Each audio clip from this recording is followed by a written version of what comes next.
في بلدكم الثاني وبجوار بيت الله العتيق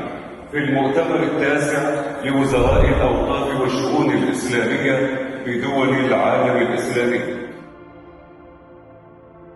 إنه من دواعي السرور والغبطة أن نجتمع اليوم لعقد المؤتمر التاسع لوزراء الأوقاف والشؤون الإسلامية بدول العالم الإسلامي برعاية كريمة من مولاي خادم الحرمين الشريفين الملك سلمان بن عبد العزيز آل سعود، وبمتابعة ولي عهده الأمير محمد بن سلمان بن عبد العزيز آل سعود